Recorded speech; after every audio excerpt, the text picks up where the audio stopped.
कुछ प्रकार की स्त्रियों से पतिव्रता स्त्रियों को बात नहीं करनी चाहिए। कुछ लक्षण बताएं। एक तो घर के बाहर बेवजह खड़ा नहीं रहना चाहिए, द्वार पे आते हुए जाते हुए लोगों को नहीं देखना चाहिए, चौखट पे नहीं बैठना चाहिए।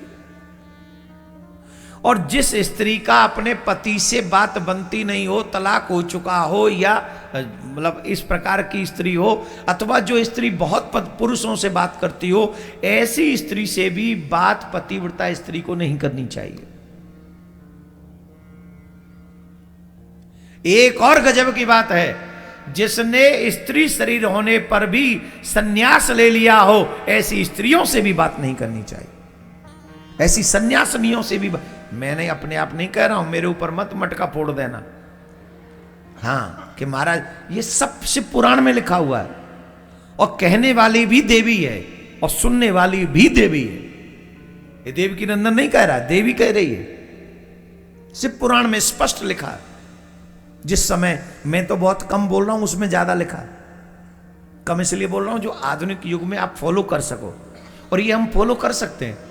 जिसकी अपने पति से न बनती हो, उसे तुम आइडिया लेके क्या आइडिया लोगी बोलना?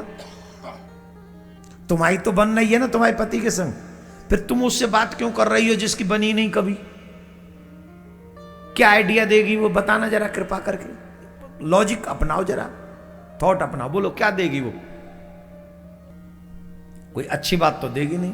ऐसे अरे पति लोग ऐसे, पुरुष लोग ऐसे होते हैं, ये लोग मर्द लोग कभी नहीं बदल सकते, न जाने क्या कर।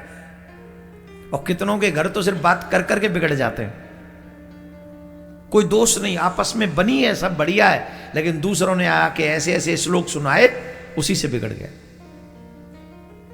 अब बताओ कोई पतिव्रता स्त्री सन्यासिन के पास में बैठ जाए और वो वहां ज्ञान, ब्रह्म ज्ञान का उपदेश चल रहा है, ये शरीर नश्वर है, कोई किसी का पति नहीं, कोई किसी का बच्चा नहीं, कब तक रहोगी इस शरीर में?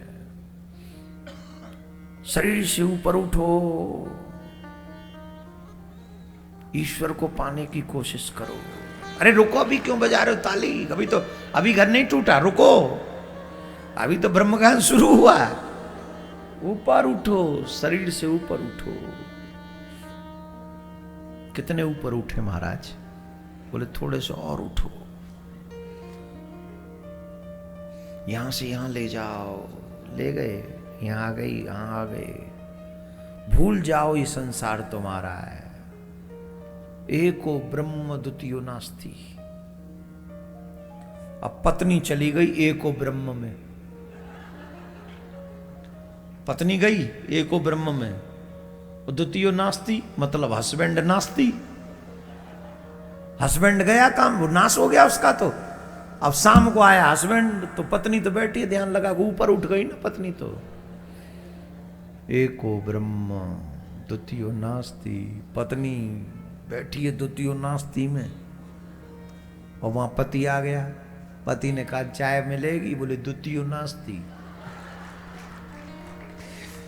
भोजन बना कि नहीं बना? बोले द्वितीयो नास्ति।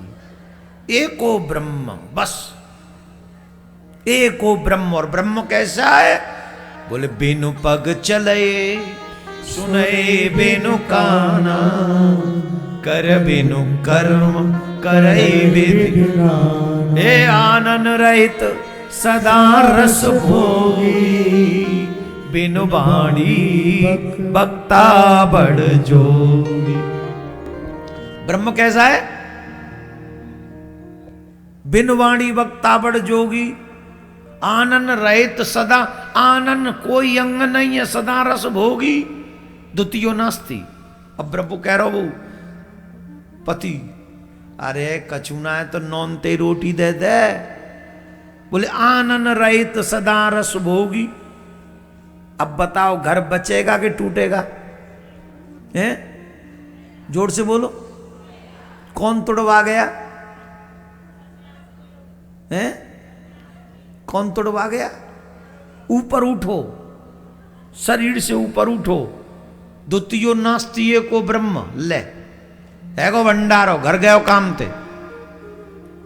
मैंने एक्सप्लेन किया, शिव पुराण में स्पष्ट लिखा है, पतिव्रता स्त्री को कभी भी ऐसी स्त्रियों से बात नहीं करनी चाहिए जो सन्यास ले चुकी हों, उनसे दूर रहना चाहिए।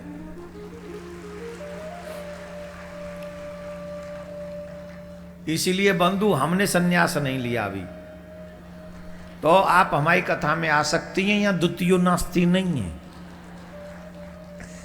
और यहां एक ब्रह्म की बात नहीं करते हैं।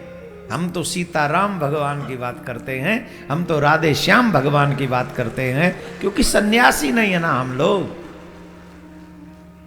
देखो गृहस्थियों का धर्म अलग है, सन्यास धर्म अलग है, और हर गृहस्थी को सन्यास ले लेना चाहिए। कब? एक उम्र होने के बाद।